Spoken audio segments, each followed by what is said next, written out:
Hey, let's get it, brother. All right, sounds good, man. So now, actually, I want to ask you before we get to the debate itself, like, kind of maybe take us into the preparation process. You know what I'm saying, I mean, you got a lot of irons in the fire. You got a lot of, there was a broad range really of topics. I mean, there was three questions, but there's a lot of different directions you could go with each one of them. So from your perspective, how did you approach the debate overall in terms of your preparation? Yeah, man, that's yeah. I mean, I would say, man, like I really like kind of took like I would say I took three things into consideration, man. Like when I was like, I mean, first of all, it was nice that they put it in the form of a question, right? It was three questions, right? Is Christianity white man's religion? Is Christianity a copy of Kemetic or Egyptian traditional religion? And also, which one between the two has the answer for Black America, right? So I just took it as, okay, well, and I didn't want to assume any other like any way that Brother Jabari would come at it or that anybody else would come at it. I was just trying to come at it from a blank slate, kind of like how would I answer these questions, not assuming what someone else is going to say in reaction to those questions, but just from my perspective, how would I answer those questions, from a blank slate or just starting fresh with somebody on the block even, like, so I really came at those questions, each one of them from three perspectives. Like, number one, as a believer, number two, as a Black man from west side of St. Louis and from the urban context, and number three, as a historian. So number one, I was thinking, okay, well, from a gospel-centered perspective, from a biblical perspective, how would I answer this question? How does what is the Holy Spirit really telling me? Like, how is the Lord leading me in terms of these questions? And you'll kind of see some of that come out in the debate. I would say especially on the third one, but even like all throughout, I'm trying to think first and foremost, like, because I am a historian, that's my vocation, that's my 9 to 5. But first and foremost, I'm a son of the Father. Like I'm right. So I'm trying to think on that to like frame my perspective as a historian. But even like I said, so that's first and foremost. But even before being a historian, I'm a brother from the hood, and so like I'm even thinking about like how do we hear this question from the urban context? How do I approach it as a brother from St. Louis? Like and from the urban context, how do I approach it? How do I hear that question? And so like I said, even in the debate, like I have a lot of understanding. I mean, it's not even just the non-Christian movements like the Kemetic movement or all these other movements in our community that have issue with Christianity. I should say again with Christendom. I would another way we could draw parallels. I was doing the debate. Another way that's why I was explicitly using this Ethiopic term bisrat as an alternative. Not that I'm against using the word Christianity, but just as an alternative, because the Bible itself even calls it the way, right? So there's all these kind of terms we could use to refer to the same bisrat, the same gospel message. So like another delineation we could use is like Christianity and Christendom, and and even for this purpose right now, I could even delineate those as being like Christianity being the multicultural, multinational, multi-religious movement that we are a part of, and Christendom being this Eurocentric white supremacist thing that is still around today, but goes back to Constantine. And we as a brother coming from the urban context, we have issues with that movement as well. Absolutely. And it's harmed us equally as Black people, whether we're Christians, Nasrawi, whether we're Kemetic, whether we're Hebrew Israelite, whether we're Muslim, whatever. All of us have been victimized by this Christendom, and we still are being victimized by this Christendom. And we're still seeing it, right? We're getting shot in our own house by police officers, man. Come on, man. It's crazy, bro. It's crazy right now, right? I don't know what's going on in Texas, man, but that's not the spot right now, man. It's crazy, right? And what's wild is I think, and this is why I thought it was so dope that you covered and that the debate encompassed a lot of different issues. You know what I'm saying? And to be honest, I'm gonna be honest with you. When I first was looking at the question, I'm like, man, that's a lot of ground for one guy to cover. I'm saying, but it was wise. It's funny what you said, and I'm just, this is a free flowing conversation, right? So I was talking with my wife a couple of days ago. We were just talking about the debate, and she was just, I'm very analytical. You know what I'm saying? When it comes to things like that, presentations, debates, and I like to break down people's thought process. And one thing I said to her was like, we was a part of the research team, and we had that conference call with Alfredo and Nefertiti, and we talked about different strategies. And then when I saw how things play on the debate, I was like, you know what? It kind of reminded me of that scene with David, where he's getting ready to go up against Goliath, and it's like they were trying to give him Saul's armor. He's like, no, I got to go with these, what has worked for me. You know what I'm saying? It's like I felt like you really took on the questions in a way that I've never seen an apologist go at them. And now it makes a lot of sense, because when now I'm hearing your perspective, it's like you came at it, like you wanted to come at it from a standpoint of somebody who's just coming at it fresh. And I think that really showed up, especially, I want to say, in my opinion, I think it really showed up in the second round. Because, and we'll get to that in a second, but the angle that you took to answering that question, I was like, oh, snap. You know what I'm saying? It's like my man, Alfredo, we did a interview the other day, and the way he framed it was like you debunked the question itself, which I thought like that was pretty dope. I was like, that was pretty dope. So, but yeah, matter of fact, let's go there right now. So like with the 3 rounds, I'm thinking about the first round. Is Christianity the white man's religion? Like, what were you trying to get across? Kind of, what's the synopsis of where you were trying to get the crowd and bring Jabari to? What were your thoughts on that? Yeah. I mean, so basically, man, like, I was just coming at it from like really trying to come at it from that third, kind of preparation of like a historian. Like, as a historian, that's going to be the meat of a lot of my, or the bulk of a lot of my argumentation and stuff. And so I'm coming at it, as a historian. That's my main thing. And so now I'm not a systematician or a philosopher or a biblical scholar, but coming at it from but really that when I think about that question, it really is a historical question, because when you say Christianity, that's really a socio-historical cultural phenomenon, right? Whether you believe in it or not, there's this religion called Christianity that to me is like historically and sociologically provable to not be the white man's religion, right? But of course, we know Eurocentric expressions of Christianity have dominated for the majority of Christian history. But again, even respected scholars who aren't Christian would acknowledge a lot of the things that were brought out. So to me, the main thing to point out is the fact that the main thing I wanted to point out is that we know that there's this issue of racism and white supremacy, and the main thing I was trying to point out first was that dynamic that we are still dealing with today did not originate in Christianity. It did not originate with Jesus of Nazareth or even the early followers of Christianity. Even the one, that's what I was trying to point to, even examples of white supremacy in Christianity that started out, from the time of Constantine going forward, that those anti-black sentiments, they actually already existed before Christianity in Plato, in Aristotle, in Socrates, in Cicero, in all of these Greco-Roman philosophers. It was really the Greco-Roman world that invented white supremacy, not Christianity. And when those things came together, when Christianity and Greco-Roman culture came together, then the racism of Greco-Roman society began to infiltrate and poison the European expression of Christianity. But it didn't come from Christianity, it came from that Greco-Roman aspect. And that was the first point I was trying to bring out. But then the other point I was trying to bring out was the fact that there were Christianities, expressions of Christianity, of the Bisrat, in other societies that had nothing to do with the Roman Empire, right? The Christianity went into and really that there was never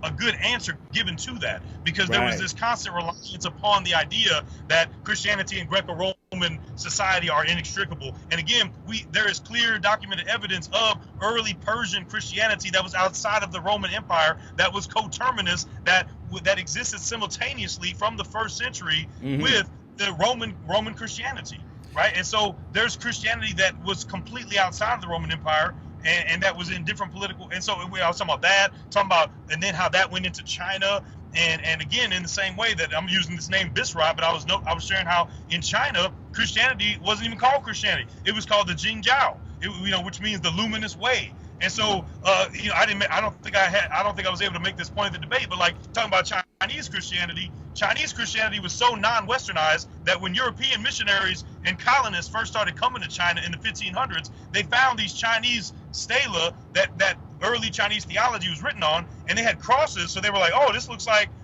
Christianity. But then they read it, and it was talking about the Jingjiao, and it was talking about Jesus freeing us from karma and showing us the 4 cardinal paths. They were like, this doesn't. They didn't even recognize it as Christianity, right? Okay, They couldn't even equivocate it because it didn't look like European Christianity, but it was Christianity. It was Orthodox theology, but it was so deeply entrenched in Chinese culture that it didn't look like the European version of it. And so that was the thing I'm trying to show. And we could go down the list: India, Ethiopia, Nubia, Arabia, Armenia. We could go down the list of all these countries that Christianity came into before it became a Romanized thing, and it was free of Roman influence. And then even when, starting in the 4th century, when Constantine co-opted Christianity, that those other expressions, especially Egypt, we're talking about an Egyptian thing, especially Egypt, was actually fighting against Roman Christianity. From the Council of Chalcedon, another thing that was not really answered, from the Council of Chalcedon going forward, the Egyptian church was at odds with the Roman church. So how are you going to sit up here and say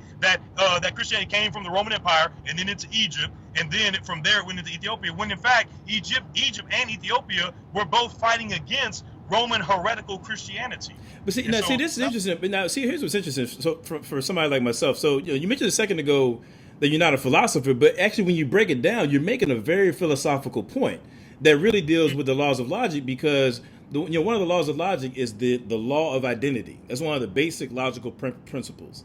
And it means that A is identical to A. You know what I'm saying? Adam Coleman is Adam Coleman and nothing else. And what you showed was, A, when it comes to white supremacy, you demonstrated that it's its own freestanding entity before and without Christianity. And then at the same time, you also demonstrated that you have Christianity expressed in like China, India, and these other places without that component of white supremacy.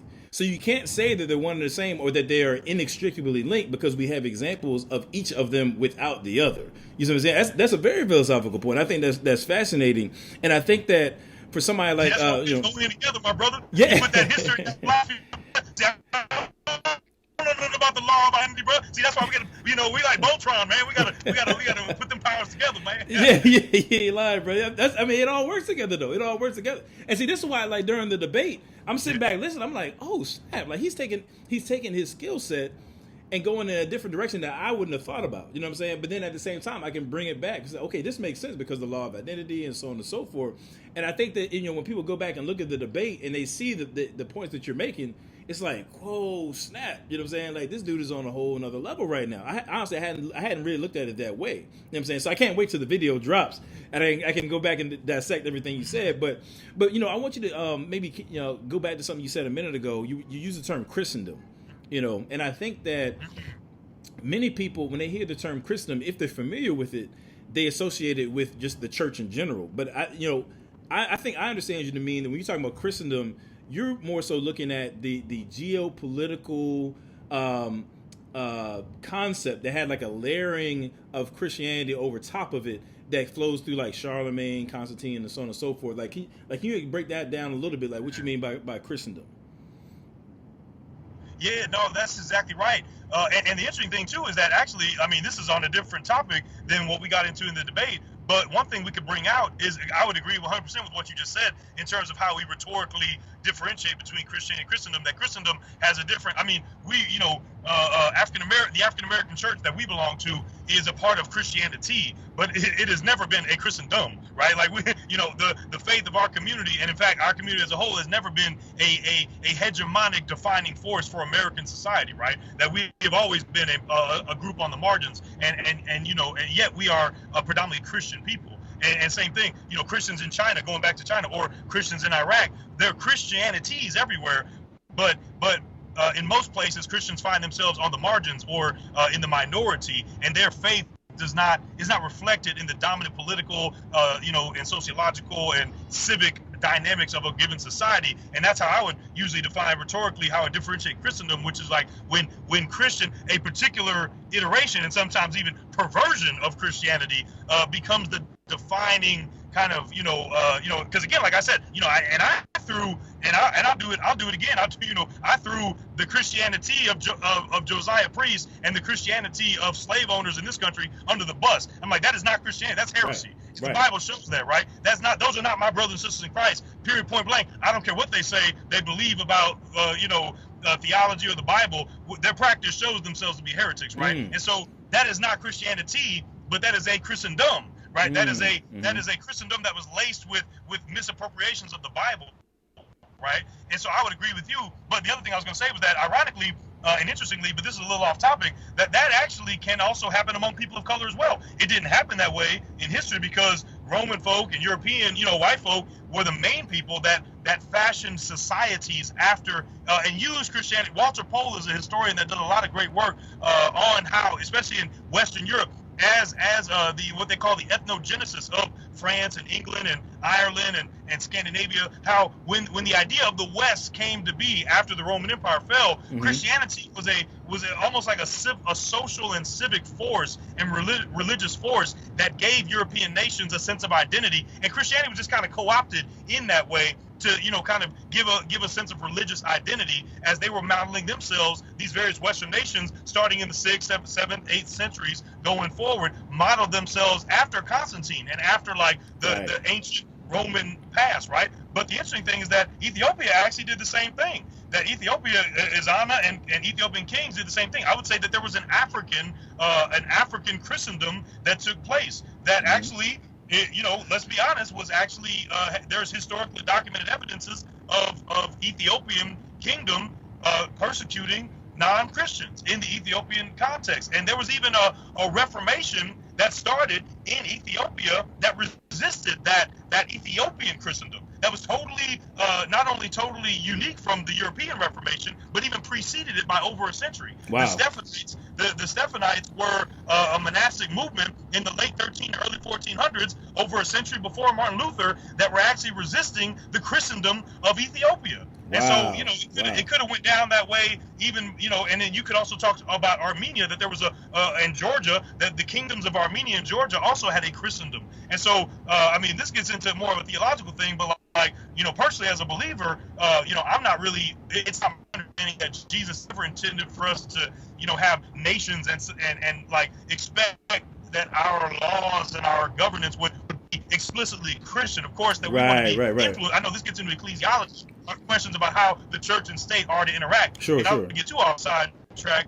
But just to say that, to your point, that yes, that's how I would understand Christendom, is that when there becomes the idea of a Christian state, which I would argue was an idea that was unfathomable to the early church, whether it was the early church in the Persian Empire, the Roman Empire, in Ethiopia, in Central Asia, and it was actually ironically with Armenia, who was actually the first Christian nation 10 years before Constantine, that you had the first Christian state and you had the first Christendom. Then it was 10 years later that Constantine became Christian, and then that just that eclipsed Armenia as being the Christian nation. And then again, Europe built itself in those ethnogenesis after that. But yeah, all that to say that that's how I would understand Christendom. And interestingly, white folks or European or Western Christendoms are not actually the only example of Christendoms in Christian history. Right. That's dope.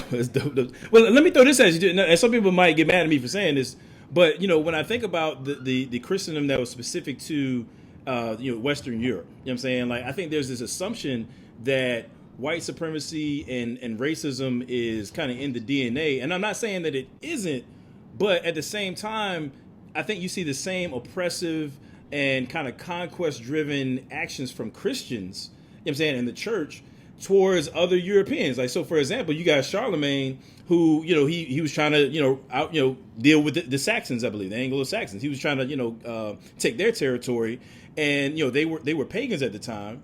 And so, Charlemagne, after he defeats them, he forcibly converts them. You know what I'm saying? There's these forced baptisms that take place with the Anglo-Saxons. So my point is, as heinous as it is, I don't want to downplay, the evils that occurred between, white, those who profess to be Christians and Africans, Indians, and so forth. But what you see is they do the same thing, with other Western Europeans, i.e. Charlemagne and Anglo-Saxons. So what it says to me is that you have that conquest, that drive for conquest intermingling, with a facade or outward layering of Christianity. And that's taking place between Europeans and whoever they come in contact with. So when people say that Christianity is the white man's religion, I think they're pointing to that conquest thing, and I get it. But at the same time, as you pointed out, there was, these other expressions of Christianity, these other Christendoms without either of those elements, whether it be the conquest or the racism and what have you. And I think that's something that a lot of people miss. You know what I'm saying? Mm-hmm. That's right. Yeah, That's exactly right. So I want to go to the second round right quick. So it was the question of, is Christianity a copy of like the pagan myths from Kemet? Now this one is where it really dawned on me is, okay, this dude is taking his skill set and going a whole different direction than what I would expected. Like talk a little bit about what was it that you were trying to convey in that round right there. Yeah, no, that's and I'd love your thoughts on it as well and feedback, because you're right. I mean, and again, like I was saying, this 3-step process I was going through. Like, number one, I was and it really ties into what we were just talking about Christendom and my particular ecclesiology.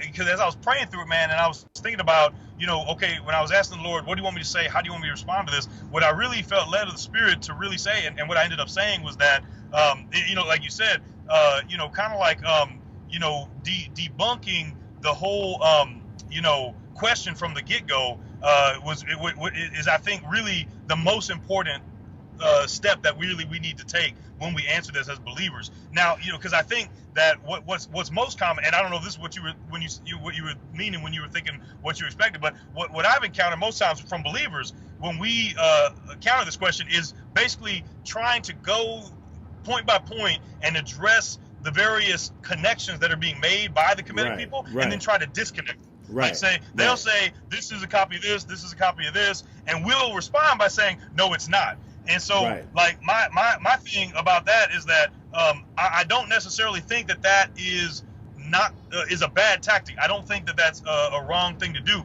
I just don't think it should be our first tactic, and I'll say why. For two reasons. Because number one, historically, I think from a historical reason, like I tried to show, it's an irrelevant and inappropriate question in the first place. So even before, like, my thing is like, let's just say there's this list of alleged similarities, right? And let's just say that, like, some of them are false, right? Like I did point out, that, like, the whole, magi, like, the 3 magi thing, like, that's not even in the Bible in the first place, so that doesn't even count, right? You talk about December 25th. Well, Christians don't even hold that Jesus was born on December 25th, so that, these things don't even count anyway. But let's just say that there are similarities, right? Let's say there are. Let's say, for example, that depictions of Isis and Horus influence Egyptian depictions of Jesus and Mary. Let's say that is true.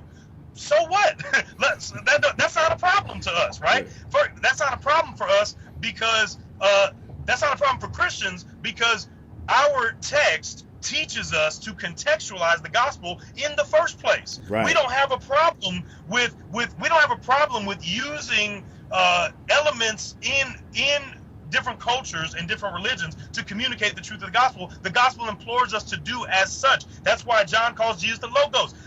Christians and Hebrews did not invent the concept of logos. That was invented by Gentiles, and then John takes that, and then is he copying? No, he's contextualizing it, because what John means when he says the logos is vastly different than what Plato meant when he says the logos. So when Egyptians take the Ankh, or when they depict Jesus and Mary similarly, they don't mean the same thing, right? And there are, so of course there are differences, but the thing is that first of all, I would try to encourage Christians to realize that before we even get into debunking alleged similarities, the first thing I think we need to realize is that it's not a problem if there are similarities between the religions, because our faith implores us to contextualize the gospel, and we see that in Scripture. We see in Hebrew in the Old Testament appropriations and reappropriations and contextualizations of Ugaritic and Canaanite and Babylonian terminology and religious imagery. We see the same thing in the New Testament. So for Egyptian Christians to do that, they're actually being very Christian by doing that, right? Yeah. But of course they reject certain things. And then the second reason why it's inappropriate, as I pointed out, is the fact that, like, these Kemetic folks, they are not actually being consistent Egyptian practitioners when they are accusing Christians of copying them. Because as I pointed out, even in ancient times and today, Egyptian religion, it incorporates outside influences. I pointed out in the debate that in Egypt, they worship Anat and they worship Baal, who were Canaanite gods, and yet they had temples to them in Egypt. And then in the Greek, in the Ptolemaic and the Roman period, they adopted Roman and they fused them together. And the funny thing is that Brother Jabari was even mentioning to me afterwards that even many people in his movement even have Buddha statues in their homes next to Ra statues. So like your movement actually teaches you to fuse things together. Right. And I showed how there were Egyptian pagans who did that, who fused Horus and Jesus. And Christians are actually the more unique ones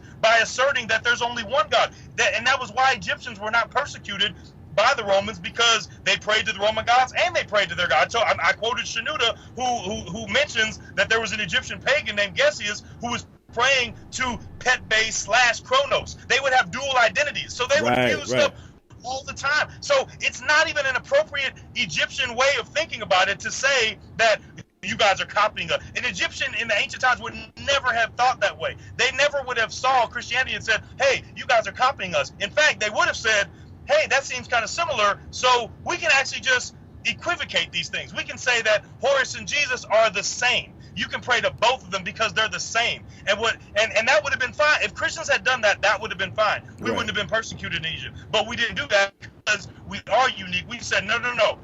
Jesus is the true God and Horus is not. But the person you pray to is kind of like the true God, right? Just like Paul did in Areopagus. I'm going to make known to you what you didn't know, but you were kind of on the right track. But Jesus is the fulfillment of that. And that's the main point that I want to encourage folks to really go to. And then, on top of that, I think after that, then we can get into, and by the way, there's not nearly as many similarities as you think they are. And then but the other thing I want to encourage my Christian folks with is that when we do that, when we debunk these alleged myths, which is fine to do, I just think we need to do that like after we theologically set the stage of what true Christianity and how true Egyptian religion sees these things. Then when we get into debunking so-called similarities, I only want to add to my Christian brothers and sisters that when we do that, I think to effectively do it, which is what a lot of them don't do, is we need to use primary text when we do it. We got to go to primary text when we do that.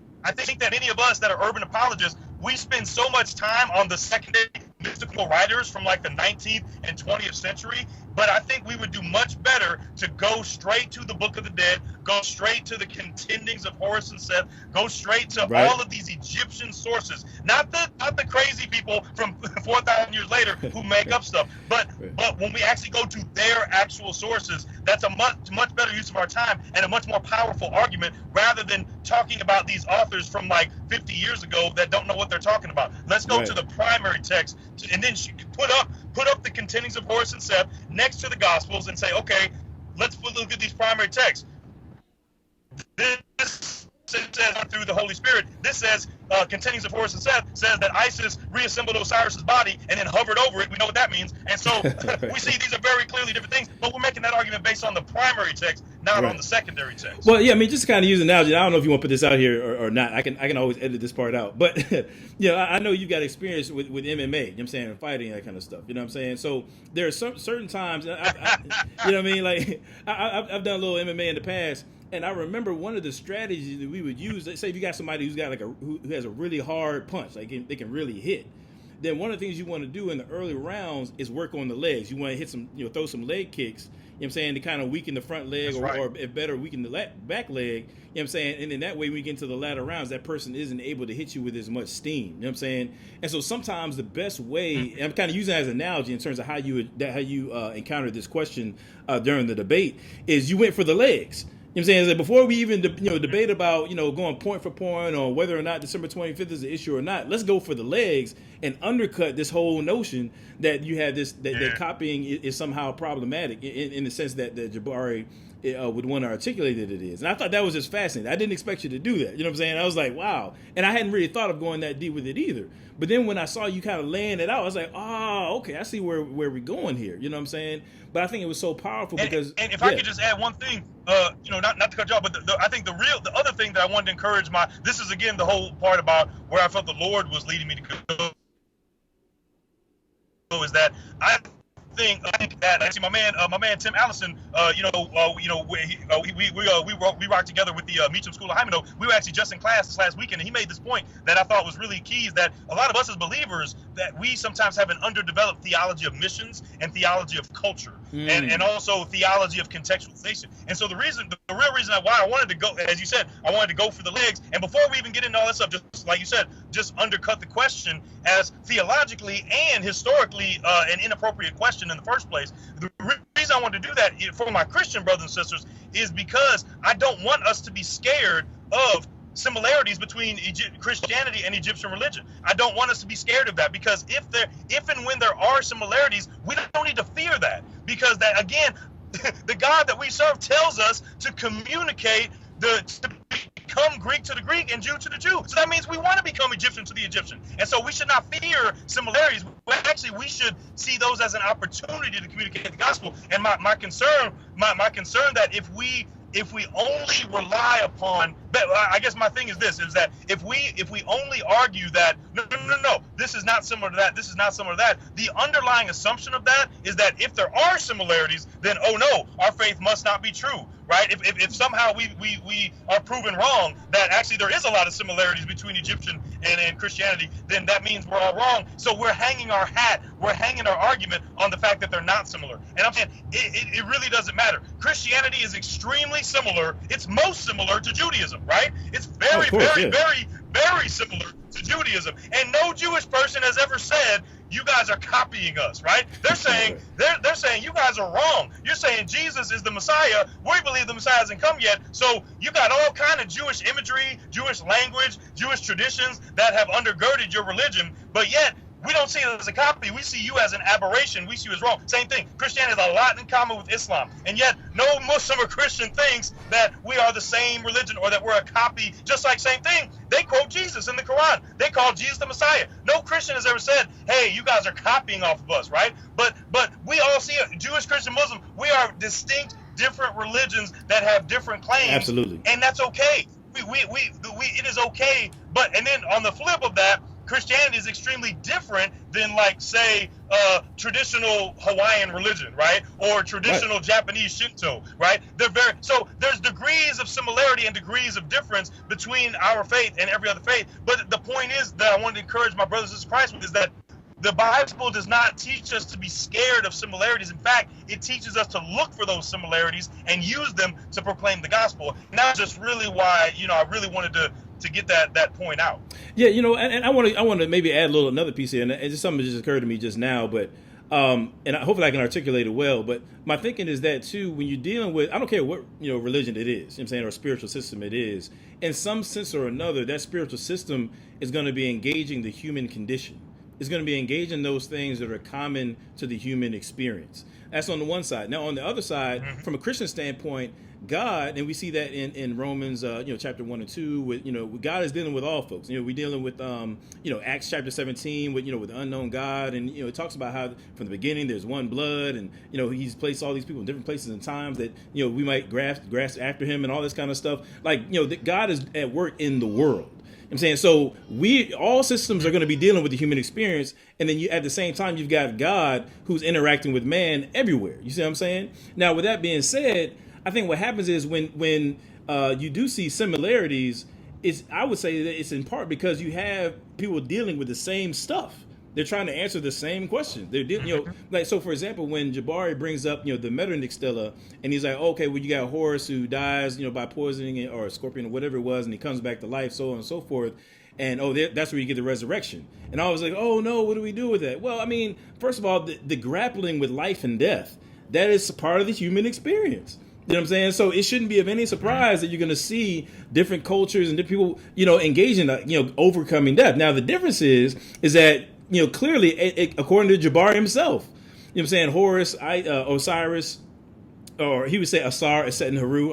If he watches, I'll make sure I get it correct, because I know he's going to try to get me. But Asar, Aset, and Haru, I'm saying he's going to mention them. Again, they're dealing with the human experience, but according to him, they're mythical. I'm saying according to his own admission. Whereas when we're talking about the physical resurrection, the bodily resurrection of Jesus Christ, you can go to N.T. Wright, Gary Habermas, Mike Licona, a number of other folks. You know what I'm saying? There are facts surrounding the bodily resurrection of Jesus by which we can say on a historical basis that we have good reason to affirm that in real time, Jesus rose from the dead. That's not something that they can claim about Horus. Because by Jabari's own admission, it's something that's mythical. And so I think that's a point, like you said, and some of it, I think that people like Jabari play on our own lack of knowledge about our own belief system, and then they bring something to the table that if we understood our own belief system, you know what I'm saying, then we wouldn't really get hemmed up by it. You know what I'm saying? Does that make sense?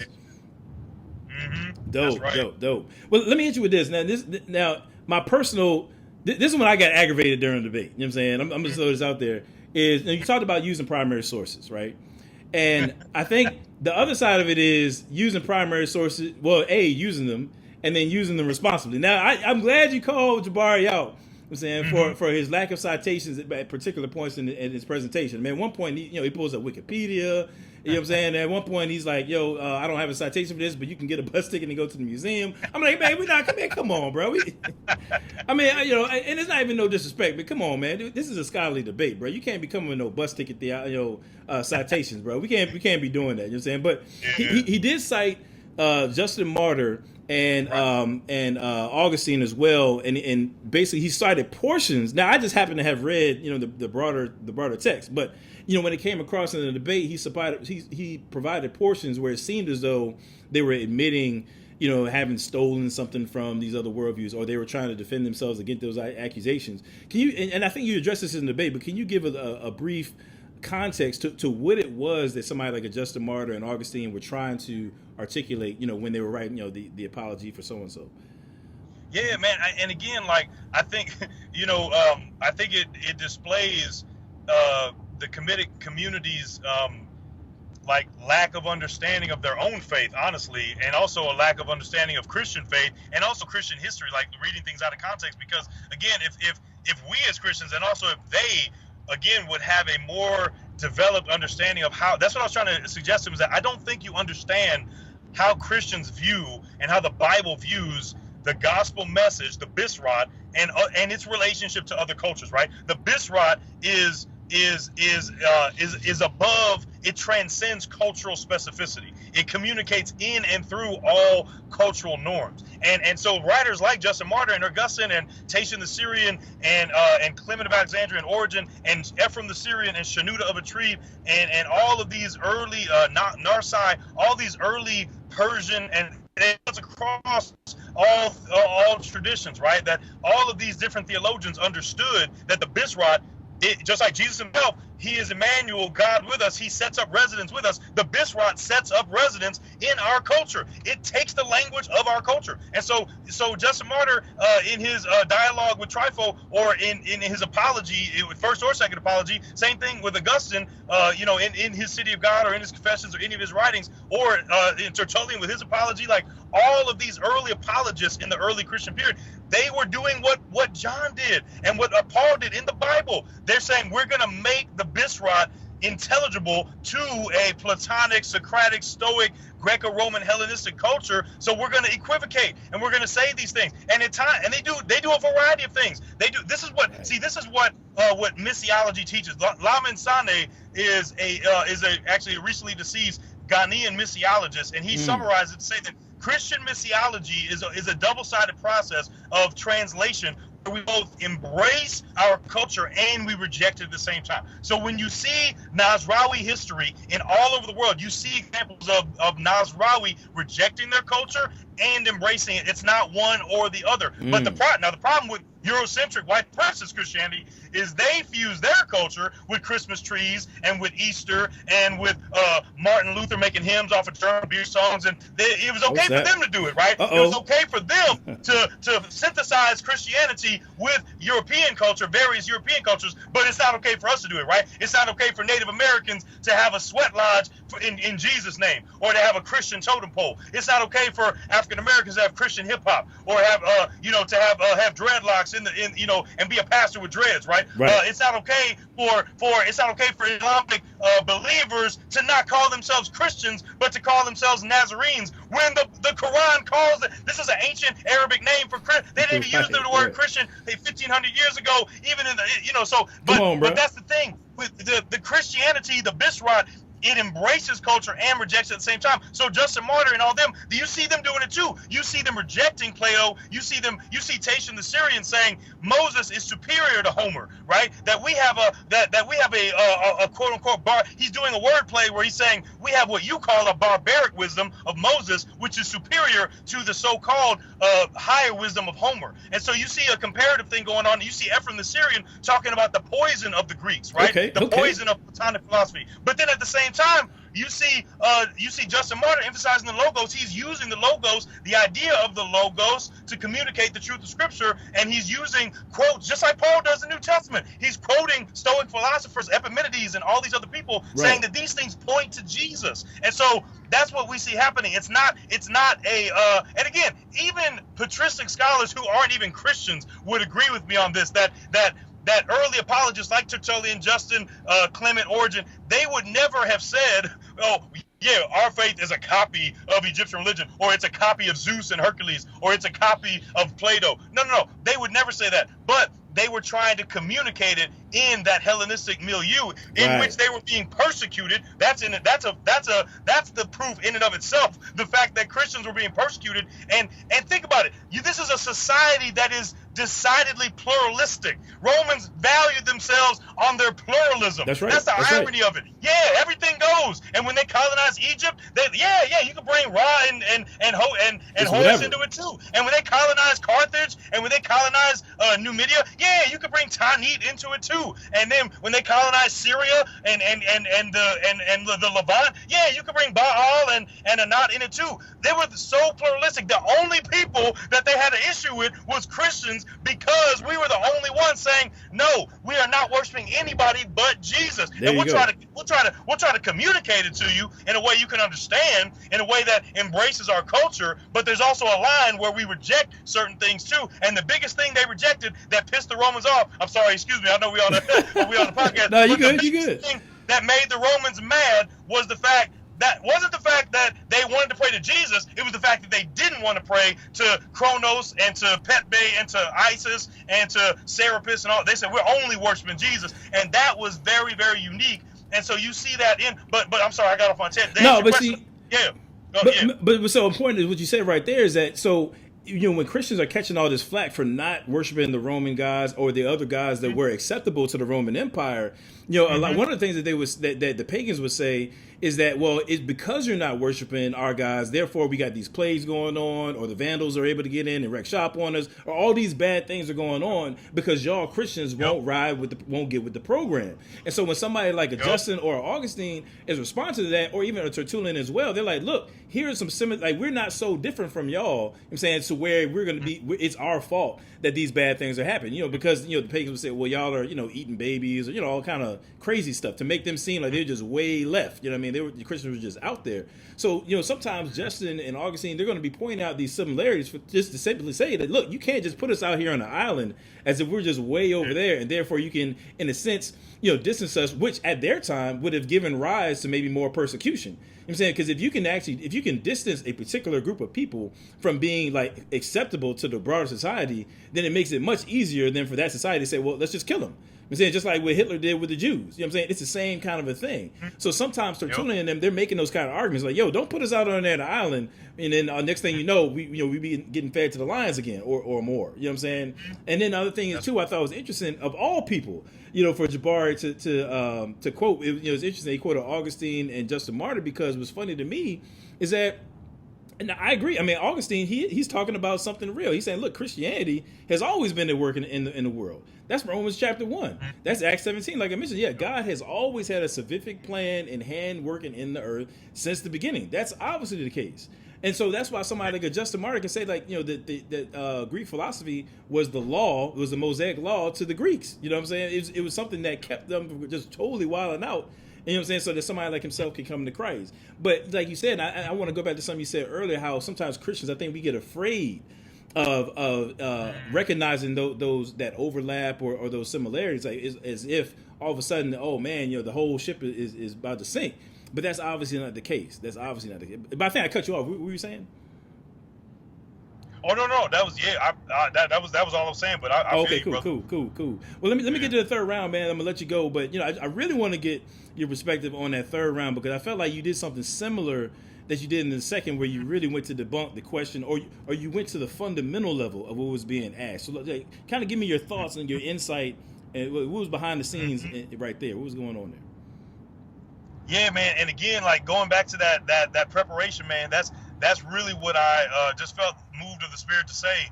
And again, like I mean, we're talking about Augustine and City God, right? Like, I mean, just to throw in my perspective, like I empathize, and I know that I can't fully know what it must have been like to be a Christian, theologian, and living in Carthage and living in Hippo, and being told like, oh, it's your fault that our empire is being attacked by gods and this and that, and being persecuted like that. But at the end of the day, I will have to say that I have a very anti-triumphalistic theology and ecclesiology of how Christians are meant to interact in this world. I do not believe this is I'm not throwing shade. Look, I know all of us are one body in Christ, but of course we have different views on things. I mentioned that about the women thing. Like, I'm an egalitarian. I believe in women preaching. I know some people don't. That's not a shade throwing thing. Like, we're all family in Christ. Right. But when it comes to ecclesiology, man, I just personally, I do not believe that Jesus and that the New Testament writers and the apostles had a vision that Christians were going to be running things in this world. I just don't think. I don't think that that's what the world Jesus was trying to send us off into the night before he was crucified, and he was talking to disciples. I don't think he was thinking, get ready to be running the countries, y'all. Get ready for society to look like my kingdom. Get ready for it to look. Now, of course, he's clear. I'm over all things, right? And you are the witnesses. But be ready for persecution, though. And that's my particular theology. And so, for personally, even for some of the Christians that might have answered a different way, again, I think that some people may have been expecting me to point to like hospitals and schools and nonprofits and just the social and economic benefits and the achievements of the Black church that we've made, and that is the reason why that Bisrat and that the gospel of Jesus Christ is and I didn't want to say that, because think about it. Imagine if those things weren't true. Imagine if, for whatever reason, the Black church, the African American church, was in a similar situation as the Iraqi church or the Afghani church, where we're underground and we're so persecuted that we can't even do anything. Does that mean the gospel's less true? That's a triumphalistic theology to me, that if we're going to hang our hat on the material benefits that the Black church has been able to do, and if that is the reason why it's better, then that's a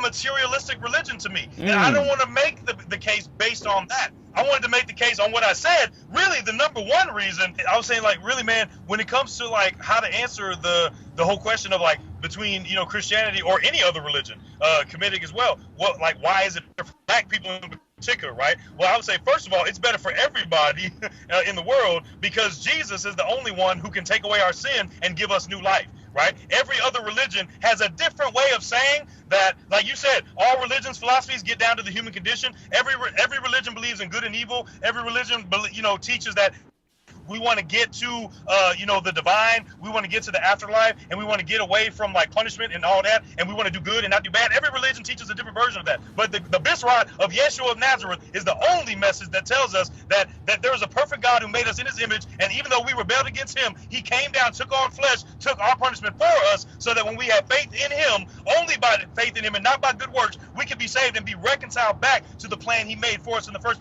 Every other religion says that we all have the same.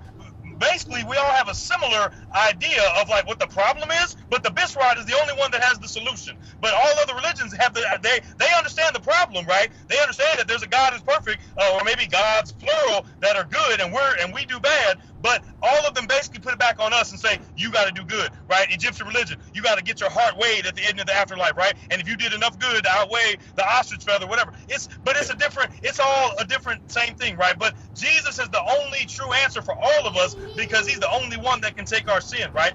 And now, but when you get to the second, that's the main thing. That's number one. Right. Anything else after that is less important, in my opinion. But when you get down to why is it better for Black people, then I gave more of a specific answer. Well, in addition to that, I would say that the benefits, especially for Black people in the situation we find ourselves in, I would like to suggest to us that we should not put our hope in material success or material or social or civic or like any kind of political hegemony. I think a lot of our white evangelical brothers and sisters in Christ are very lost on this point. because they expect that this country should reflect Christian value, that we should be in charge, and that Christian value should dominate society. And that's just not the vision that God had for us. We are called to be salt and light. I'm not trying to say we got to be separate, but we're called to be salt and light. But we should not expect to have political, social, cultural hegemony in the world. We should actually expect the opposite. But what I do think the Bisrod does promise to us and does give us is, and especially that black folks that we need, is, as I said in the argument, a sense both of identity and beauty. The Bible tells us, I made the point, and honestly, this is something the Lord gave to me even in preparation. This honestly never occurred to me until I was preparing for this debate. That I was thinking about it from historical lane. I was talking about, and I was quoting from like Gay Byron, the symbolic blackness, and Benjamin Isaac, Invention of Racism, and I was talking about how racism really comes from Roman identity, right? And I was talking about how, and even in the Middle East, even in Mesopotamia, there was still an anti-black dynamic that passed into Rabbinic Judaism and into Islam as well, and we see it in the Old Testament. But I pointed this out, and the Lord really gave this to me, that I think it's so providential that God, in his providence, that black skin is the only skin color that is mentioned directly in the Bible. White skin, yellow skin, red, brown, no other skin color is mentioned in the Bible except black skin. Black skin is the only skin color that is mentioned, and when it's mentioned, it is consistently positive. It says, I am black and beautiful, and that Moses' sister was cursed with whiteness because he was Moses is black and white. And the Ethiopian eunuch and the Ethiopians, Cushites, are people tall and smooth skin, feared far and wide. That black skin is mentioned positively. And I think that God in his providence did that in the Bible because he knew that black skin was the only skin color in ancient Roman times that was seen negatively, right? That black, I mean, because, Romans, people will push back and say, oh, Romans weren't racist. That's a modern concept, right? They were just being ethnocentric, like they were, they thought they were better than everybody. I'm like, okay, yeah, that's true. They thought they were better than the Goths to the north and the Persians to the east and the Ethiopians to the south and the Cushites. But only with the black people does skin color come into it. You never see Roman sources talking about the white skin of the Goths or the brown skin of the Syrians or the Persians. You only see skin color come up as a negative when it's referencing Ethiopian people, which really just meant black people. So I think it's so providential that God, in his providence, he specifically called out the only skin color in the ancient world that was denigrated, and he specifically uplifted it in his holy word. Just like he calls out and uplifts women because he knew that they were put down. He calls out and lifts up lepers and poor people because he knew they were exiled. He lifts up sojourners and foreigners and undocumented citizens because he knew they were excluded. God lifts up and he shames the wise through the foolish things of the world. And he does that with black skin. And so I love the fact that black skin is proudly, seen as a beautiful thing. And so the Bisrod gives black people a sense of black pride that's Christocentric. It's not idolatrous. It ain't about, no, we're better than everybody else. But we need to say Black Lives Matter. And in a way, the Bible says Black Lives Matter in Psalms 1 and 5. And we need to say that because society is saying the opposite. Not that they matter more than other lives, but we need to say it. Right. And that's the number one. The number two thing is that the Bisrod gives us a voice of resistance, right? And this is something that we as the black church need to grab a hold of because we've lost a lot of that prophetic voice that we had in the civil rights. The civil rights movement came from the black church. But see, unfortunately now, since 2014, the Black Lives Matter and a lot of these fights for justice have been separated from the black church. And a lot of that has to do with economic and age gaps and all these other kind of things. Exactly. But we really need to grab back the hold of the prophetic voice. And see, this is why a lot of our people go to Islam and go to Kemetic and go to Hebrew Israelite, because these groups are like, they speak to black anger. They give a voice to black anger, and there's validity in black anger. But Christians, we always want to be like, no, let's just hope, let's just trust and believe, and let's just pray, and let's just hope for the better, the bye. But like, yes, we need to pray. Yes, we need to worship. Yes, we need to have hope. But we need to not forget that there are more songs of lament than there are of praise, and that we need to start giving voice in the church through our preaching, through our worship, through our programming, through our evangelism. We need to give voice to the anger. So, I mean, you just read Isaiah. Look at the blistering critiques Isaiah gives of the rich and the powerful. Jeremiah, Jesus, he says, woe to you who are rich. He says, he says that Gentiles do that silly stuff, right? He just throws people under the bus. Come on, bro. Privilege. And and unapologetically, right? There's no like, well, no. And so we have to reclaim that. Of course, it has to be centered in the gospel, and of course, we have to know that our first identity is in Christ and our citizenship is in heaven. But we need to reclaim that, because that's what the Bishrod gives to us, that we actually call for change, right? But sorry. Hey, I was gonna let you roll with it, bro. I was about to get the organ out and everything, bro. Hey, I was rolling with you, dog. You know what I'm saying? But no, I mean, what you said is so powerful, man. Like, we really need to reclaim that prophetic voice, man. You know what I'm saying? And for people who've been watching me on my YouTube page, I had a video about that not too long ago. But I'm even thinking about things like, with the Amber Geiger trial that just went down, and people having this angst about the dynamic between justice and forgiveness, and when does it become vengeance, and all these kind of things that need to have, we've got to bring clarity to the table. And going back to your point, I think that it's getting down to the fundamentals. This is where the biblical worldview matters. You know what I'm saying? A lot of times we spend so much time chopping away at the branches. I'm saying we don't get down to the root. You know what I'm saying? You got to get down to the root, and I felt like that's where you were going with the debate. And you're right. I mean, when it comes down to African American people, I think that our community really in a lot of ways reflects the early church. You know what I'm saying? In the sense that they didn't have an expectation of justice. And neither did we. You know what I'm saying? Up until like maybe the 1960s and 70s and moving forward. Like through most of our history here in America, we haven't had the expectation of justice. So we've had to conform to the gospel, I'm saying, without waiting for the system to catch up. You see what I'm saying? And that's why we need to really hold on to that. We can't fall into the trap and say, okay, we gotta wait till Christians are running everything and the all three branches of government. You know what I'm saying? Like, that's never been our expectation. I'm saying, and we need to hold on to that if we're going to continue to navigate in a broken world. You know what I'm saying? And so that's so powerful, man. But I got one more question for you. You know what I'm saying?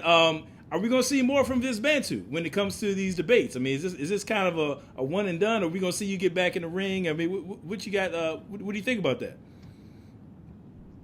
Oh man, no, hey man, as long as the Lord allows, man, and if he continues to tarry coming back, man, and he opened them doors, I'm down, brother, because I just, I love doing, I just, again, man, shout out to yourself, man, and the whole team, and shout out to Dr. Mason and Chris and like King Movement, man, like shout out to everybody that made that happen, because I really believe, man, I be speaking at conferences with like, way more people and all that kind of stuff. I value what happened last weekend way more than so many other things that I do. Like, that was so much more life-giving, so much more, I just feel like kingdom impactful. So, man, like, any kind of opportunities like that, man, and like I said, I appreciate Brother Jabari. Shout out to him as well, because, I mean, for the most part, I mean, there was a couple of things, like community was making a little bit of noise during the debate, I was like, all right, but I mean, for the most part, especially to where a lot of this stuff goes on, like in the block, shoot, that debate was Mr. Rogers' neighborhood. You're right. To like how a lot of stuff go down. You're right. You know what I'm saying? And so shout out to him. Like, I as long as we can be respectful, man, as long as like, as long as we can, like, man, I want to do, like I said, man, let's get the Israelites, man, the 5%ers, man. Let's keep on doing it, man. I'm down the road, man. Y'all staying in contact? I want to keep doing this. You and Jabari, y'all staying in contact of kind of moving forward, or? We did, man. We exchanged cell phone numbers, and we were saying, man, next time I'm in New York, I'm gonna hit him up, man. We're gonna go for coffee, man. I'm gonna keep on praying for my brother, man. I'm gonna keep on laboring for that salvation, brother. There you go. Well, hey, man, I just want to say I appreciate you, Doc. You did a phenomenal job, man. Seriously, and I just love getting that kind of behind the scenes perspective, man. I mean, I think it just, when people see the debate, it'll just make so much sense. The kind of the little nuances you were throwing in there, man. So I'm glad we got a chance to talk about that. But before we go, you want to tell people? I know you got like the school going on with Meacham. You got a book coming out. You want to let people know about that? Oh yeah, right on, man. Yeah, so on the book tip, man, InterVarsity Press, it's really kind of like, I mean, that first part of the debate on the whole white man's religion, and really even all throughout, man, it's kind of like a little snippet. But yeah, man, it's called A Multitude of All Peoples. I actually just sent the newest, like, kind of updated typeset version of it. So we're looking at spring 2020 as a release. So Multitude of All Peoples with InterVarsity Press. It's going to be just like a real, hopefully, like, it's going to be academic, but it's not like, it's written for like urban apologists, pastors, leaders, just like people, it's a little bit higher level than like, kind of an average like type thing, but it's not so, kind of academic that it's like inaccessible. So it's like, I mean, it'd probably be about 250 pages, just like a good intro to like early Christianity, well, actually, really what it does is, first, it looks at a lot of things we're talking about. It looks at how Christianity kind of went off the rails and became seen as a white man's religion. But then it really retells that untold narrative of the early, and I just try to be real expansive and just an introduction to like early Christianity in Africa, the Middle East, and Asia. So that's going to drop soon, man. And yeah, definitely, man.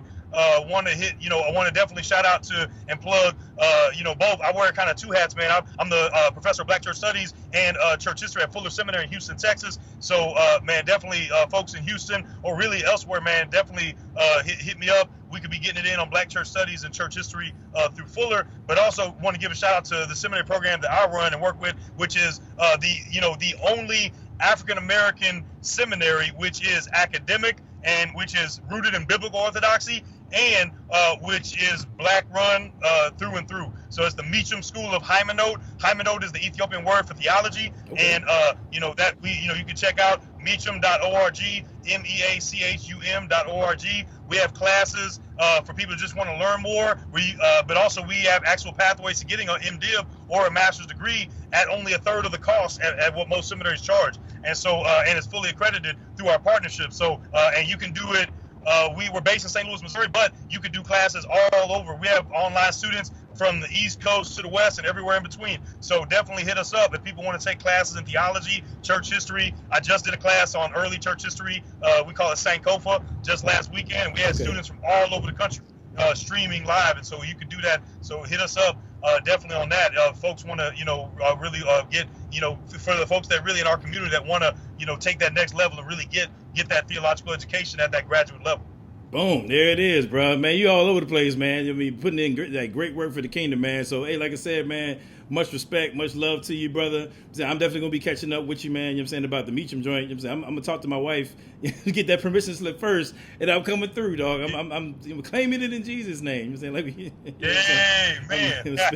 Speak that thing into existence. But anyway, I'm kidding, totally joking. So I'm sure somebody out there is going to try to hit me up about that, man. It was just a joke. I don't believe in naming and claiming theology. Anyway, love y'all, man. Catch y'all next time. Peace.